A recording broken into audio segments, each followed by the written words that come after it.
నమస్కారం. ఏఎస్ న్యూస్కి స్వాగతం. ఆంధ్రప్రదేశ్ రాష్ట్రంలో జగన్ రెడ్డి దుష్పాలనతో రాష్ట్ర భవిష్యత్తు అంధకారంలోనికి నెట్టివేయబడింది. రాష్ట్రంలో టీడీపీ జనసేన కూటమి విజయాన్ని ఏ దుష్టశక్తి ఆపలేదని అద్దెంకి శాసనసభ్యులు గుట్టుపాటి రవికుమార్ అన్నారు.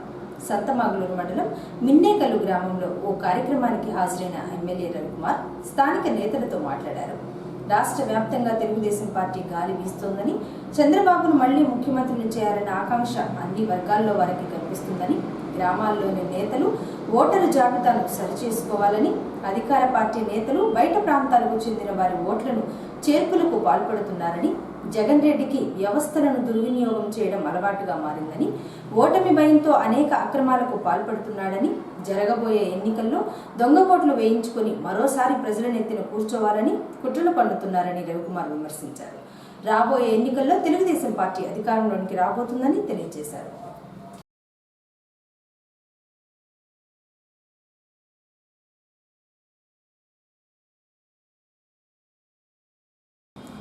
విద్యార్థులకు చిన్న వయసు నుంచే క్రీడల పట్ల ఆసక్తి పెంపొందించాలని, విద్యార్థికి చదువు ఎంత ముఖ్యమో క్రీడలు కూడా అంతే ముఖ్యమని వైఎస్ఆర్సీపీ పార్టీ అద్దెంకి నియోజకవర్గం ఇన్ఛార్జ్ పానెం హనుమిరెడ్డి అన్నారు. అద్దెంకి పట్టణంలోని స్థానిక మార్కెట్ యార్డ్ ఆవరణంలో ఆదివారం రోలర్స్ స్పోర్ట్స్ అసోసియేషన్ ఆధ్వర్యంలో స్కేటింగ్ టోర్నమెంట్ను ఏర్పాటు చేయగా ముఖ్య అతిథిగా హనుమిరెడ్డి హాజరై అందులో గెలుపొందిన విజేతలకు మెడల్స్ మరియు సర్టిఫికేట్స్ అందజేశారు. చిన్నారులు చేసిన స్కేటింగ్స్ అందరినీ అలరించాయి. అనంతరం హనుమిరెడ్డి మాట్లాడుతూ స్కేటింగ్ పోటీలకు చిన్నారులు అధిక సంఖ్యలో తరలి రావడం సంతోషంగా ఉందని, స్కేటింగ్ ఎక్కువ మంది నేర్చుకునే విధంగా చూడాలని, స్కేటింగ్ నేర్చుకునేందుకు అవసరమైన గ్రౌండ్ కోసం స్థలం పరిశీలించి మంజూరు చేసే విధంగా చేస్తారని, స్కేటింగ్ నేర్చుకోవడం వలన భవిష్యత్తులో ఎన్నో ఉపయోగాలు ఉన్నాయని హనుమిరెడ్డి చెప్పారు. స్కేటింగ్ పోటీలకు ఇతర ప్రాంతాల నుంచి చిన్నారులు హాజరు కావడం సంతోషంగా ఉందన్నారు. ఈ రోజున ఇంతమంది పిల్లలు స్కేటింగ్ ఆడటానికి మన దగ్గర రావడం చాలా సంతోషంగా ఉంది. అదేవిధంగా ఇది ఒక స్పోర్ట్స్ లాంటిది కాబట్టి మీరు బాగా సీరియస్గా వర్కౌట్ చేసినట్టయితే రేపు ఫ్యూచర్ బాగుంటుందని చెప్పి తెలియజేస్తున్నాను.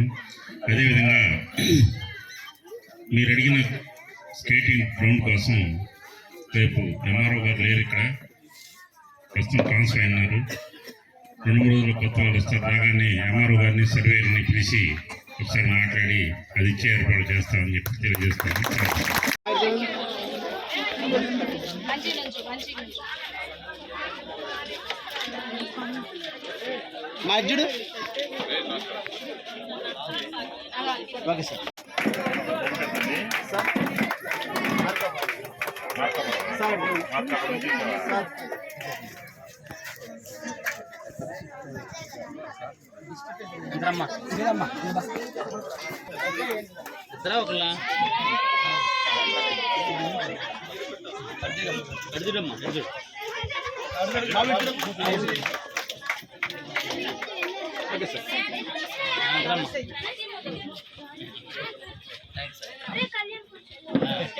బాబు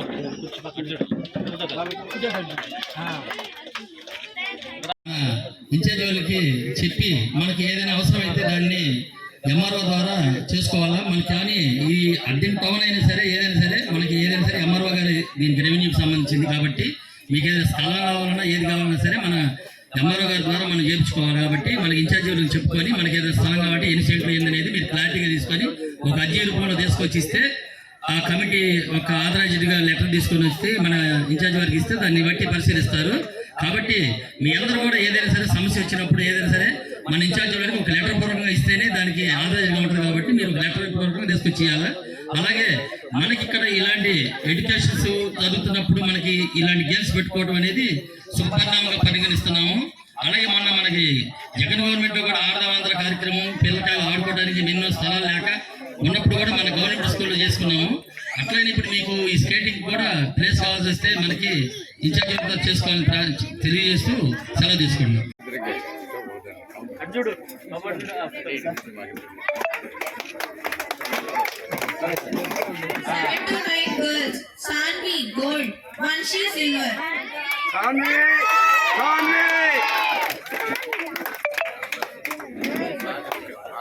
G.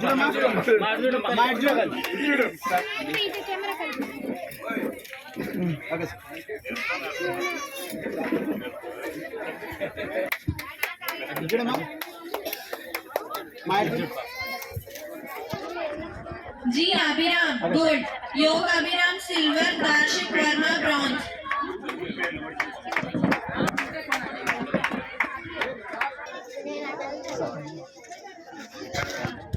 Okay sir.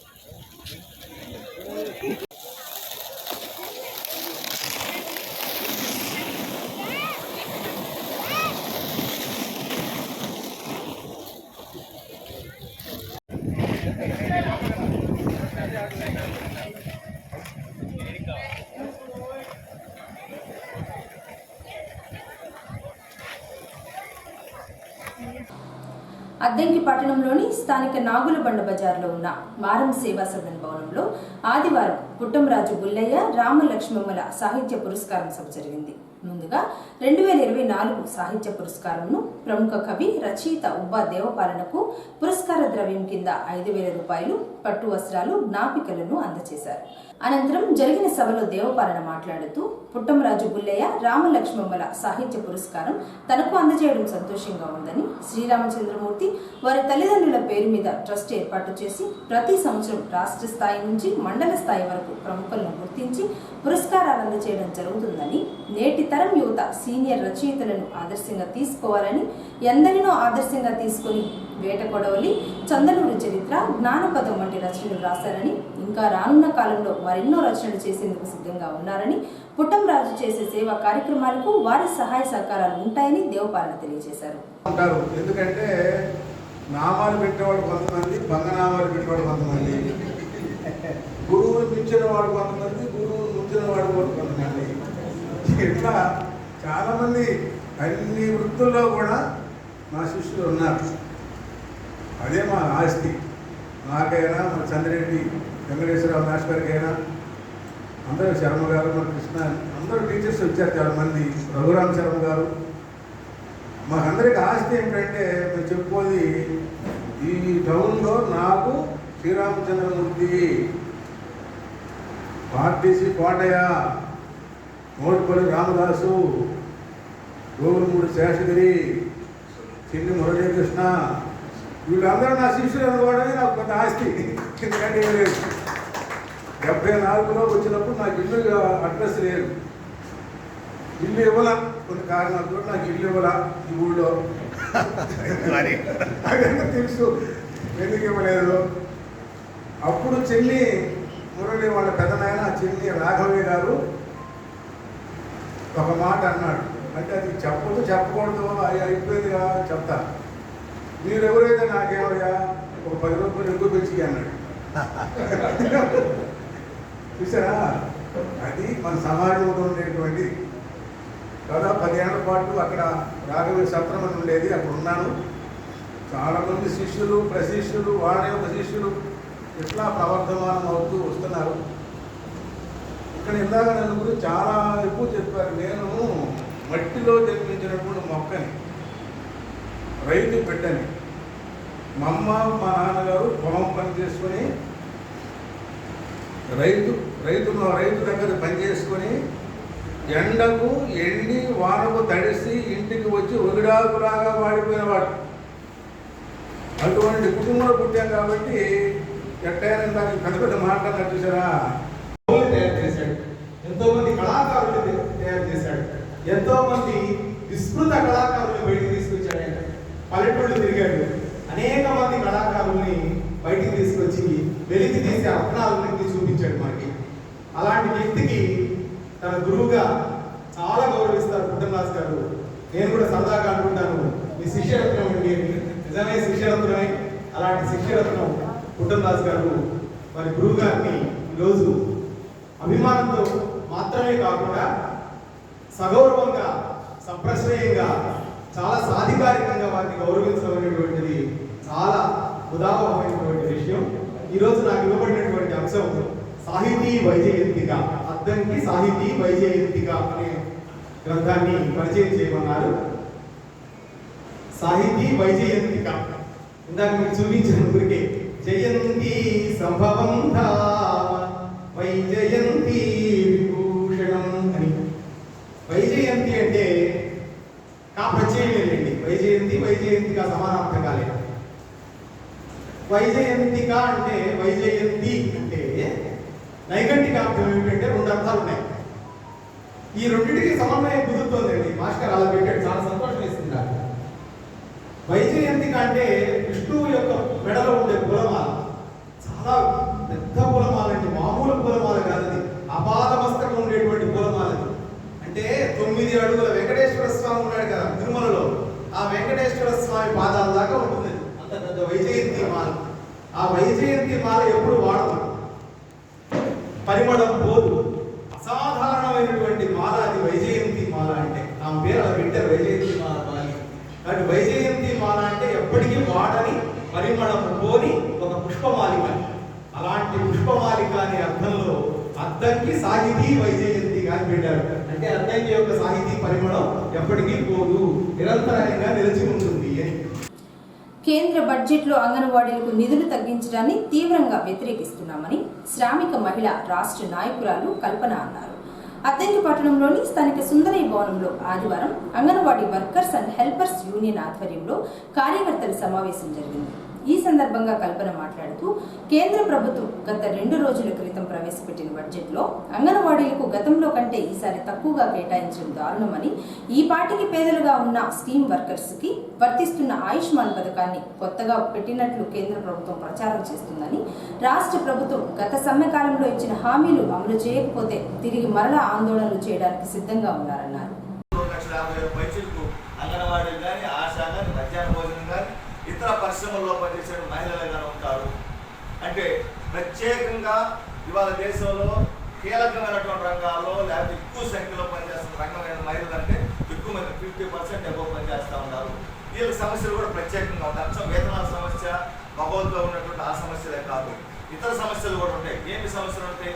శ్రామిక మహిళలు చెప్పుకోలేని సమస్యలు చాలా ఉంటాయి.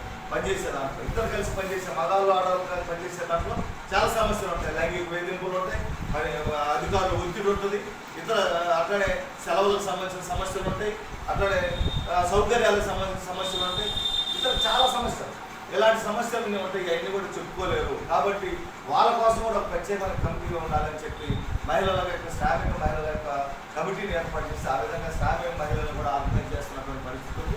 అందుమూలంగానే ఇవాళ అద్దంకి పట్టణంలోని స్థానిక కట్టికిందపాలెంలోని ఓ ఇంట్లో షార్ట్ సర్క్యూట్ కారణంగా మంటలు చెలరేగడంతో ఇంట్లో ఉన్న వస్తువులన్నీ కాలి బూడిద కాగా సుమారు ₹1,00,000 నష్టం వాటిల్లింది. శనివారం రాత్రి ఇంట్లో ఎవరూ లేని సమయంలో ఒక్కసారిగా విద్యుత్ షార్ట్ సర్క్యూట్తో మంటలు చెలరేగగా ఇంట్లో ఉన్న వస్తువులు కాలి బూడిదయ్యాయి. స్థానికులు ఈ ప్రమాదాన్ని గుర్తించి మంటలు అదుపు చేసేందుకు తీవ్ర ప్రయత్నాలు చేశారు. అప్పటికీ అన్ని కాలి బూడిదయ్యాయి. విషయం తెలుసుకున్న పోలీసులు స్పాట్కు చేరుకుని మంటలను అదుపు సహాయం చేశారు.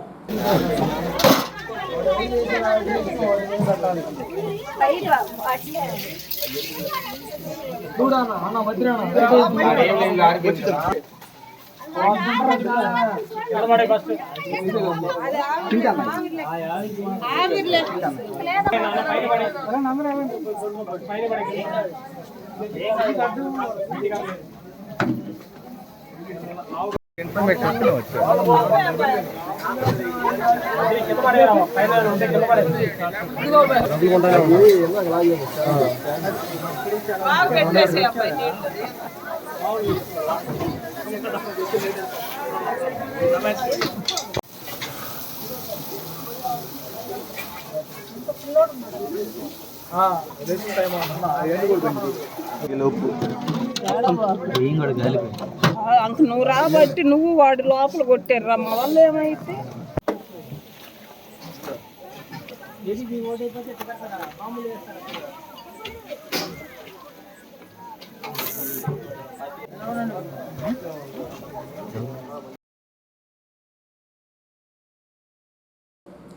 అద్దంకి పట్టణంలోని స్థానిక చిన్ని శాంతయ్య భవనంలో శనివారం రాత్రి ఏపీఎస్ఆర్టీసీ రిటైర్డ్ ఉద్యోగుల సంఘం ఆధ్వర్యంలో ప్రతిభామూర్తులు మధుర స్మృతులు 28వ సభ నిర్వహించారు.